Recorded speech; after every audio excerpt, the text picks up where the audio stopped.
ఎన్నికల ముందు కూటమి ప్రభుత్వం ఇచ్చిన సూపర్ 6 హామీలలో భాగంగా రాష్ట్రంలోని మహిళలకు ఉచిత బస్సు ప్రయాణ సౌకర్యం ఏర్పాటు చేస్తామని వాగ్దానం చేసింది. ఈ హామీ మేరకు ప్రకారం ఆగస్టు 15న అధికారంలోకి రాగానే రాష్ట్ర ప్రభుత్వము స్త్రీ శక్తి పథకంను ప్రారంభించింది.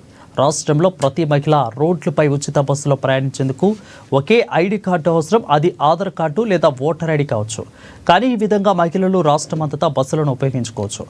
ఇదే విషయంపై మరింత సమాచారం మా ప్రతినిధి రాము అందిస్తారు. కూటమి ప్రభుత్వం ఎన్నికల్లో సూపర్ 6 పథకాల్లో భాగంగా మేము అధికారంలోకి వస్తానే మహిళలందరికీ ఉచిత బస్సు ఏర్పాటు చేస్తామని వాగ్దానం చేయడం జరిగింది. ఈ నేపథ్యంలో నిన్న ఆగస్టు 15న రాష్ట్ర వ్యాప్తంగా మహిళలకు ఉచిత బస్సు ఏర్పాటు చేయడం జరిగింది. మనతో బస్సులో కొంతమంది మహిళలు ఉన్నారు, తెలుసుకునే ప్రయత్నం చేద్దాం. అమ్మ చెప్పడమ్మా. ఉచిత బస్సు పర్వాలేదండి, బాగానే చంద్రబాబు నాయుడు బాగానే చేసిండు. పేద సేదలకు అందరికి బాగా మంచిగా చేసిండు, ఏమి ఇబ్బంది లేకుండా. మేము రాజంపేట నుంచి వస్తున్నాము. చాలా బాగుంది, చాలా సౌకర్యంగా ఉంది. లేడీస్ మాత్రం కంఫర్ట్గా ఉంది. ఒక ఆధార్ కార్డుతో రాష్ట్రం అంతా మహిళలు తిరగచ్చు అని చెప్పినారు, పుణ్యక్షేత్రాలు అంతా అక్కడ. దీని మీద మీ అభిప్రాయం అమ్మా? చాలా బాగుంది, బాగా తిరగచ్చు. ఎక్కడికి వెళ్ళాలనుకున్నా ఫ్రీగా వెళ్ళొచ్చు. లేడీస్ మాత్రం కంఫర్టబుల్గా ఉంది చెప్పడం. ఎక్కడ గుడులకి వెళ్ళాలన్నా ఎక్కడికైనా వెళ్ళాలన్నా ఫ్రీగా పోవచ్చు, వెళ్ళొచ్చు. బాగుంది, కంఫర్ట్గా ఉంది. రాజంపేట నుంచి వచ్చాము మేము. అక్కడి నుంచి కూడా ఆధార్ కార్డు చూపించి వచ్చాము. బాగుంది, నిన్నటి నుంచి ఉంది కదా, నిన్నటి నుంచి ఉంది. బాగుంది. ఉచిత బస్సే ఫ్రీ. అవును, ఫ్రీగా ఉంది, బాగుంది.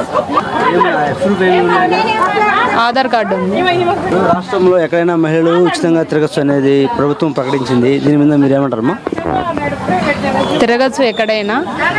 ధన్యవాదాలు. బాగుంది. రాష్ట్ర ప్రభుత్వం ఒక ఆధార్ కార్డుతో మహిళ రాష్ట్రం అంతా తిరగచ్చు అని ప్రవేశపెట్టింది. దీని మీద మీరు ఎలా స్పందిస్తారు? బాగుంది, ఆధార్ కార్డు ముందే మేము వెళ్తున్నాము. బాగానే ఉంది. పేదవాళ్ళు లేనోళ్ళకు చాలా మేలు చేస్తున్నాడు. చంద్రన్న ప్రోగ్రాంలో ఇది చాలా మంచి నిర్ణయం తీసుకున్నాడు. మహిళలకు అందరికీ చాలా ఉపయోగపడుతుంది ఈ ప్రోగ్రాం వలన. దీని వలన అందరూ మహిళలు స్వేచ్ఛగా రావచ్చు. పురుషులు భర్తల మీద డిపెండర్స్ కాకోకుండా, ఛార్జీకి డబ్బులు ఇండని అడుక్కోకుండా ధైర్యంగా ఆధార్ కార్డు ఎత్తుకొని వచ్చి వాళ్ళ పని వాళ్ళు చూసుకోవడానికి మంచి అవకాశం ఇది.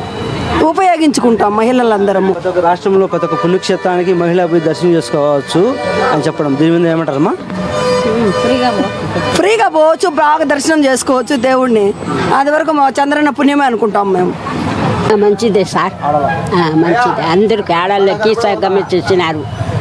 ఆరోగ్యమే బాగుండాలి, ఆయన కూడా బాగుండాలా. ఆయనకి మాకు ఆడళ్ళకి బాగా చేయాలా, పింఛన్లు అంతా చేస్తాన్నది. మంచిదే సార్, మేము దీవిస్తున్నాం. ఆయనకి చేతులు ఎత్తి నమాజ్ అది ఆయనకి ఎంతో ఇది చేస్తున్నాం. రాష్ట్ర ప్రభుత్వం ముఖ్యమంత్రి చంద్రబాబు నాయుడు మహిళలకు ఉచిత బస్సు ఏర్పాటు చేయడం చాలా హర్షణీయమని కడప ఆర్టీసీ బస్టాండ్లో కడప నుంచి రాజంపేటగా వెళుతున్న ప్రయాణికులు చెప్పడం జరిగింది. ఈ నేపథ్యంలో ప్రతి మహిళ ఉచితంగా రాష్ట్రమంతా తిరగచ్చు, చంద్రబాబుకు కృతజ్ఞతలు చెప్పడం జరిగింది.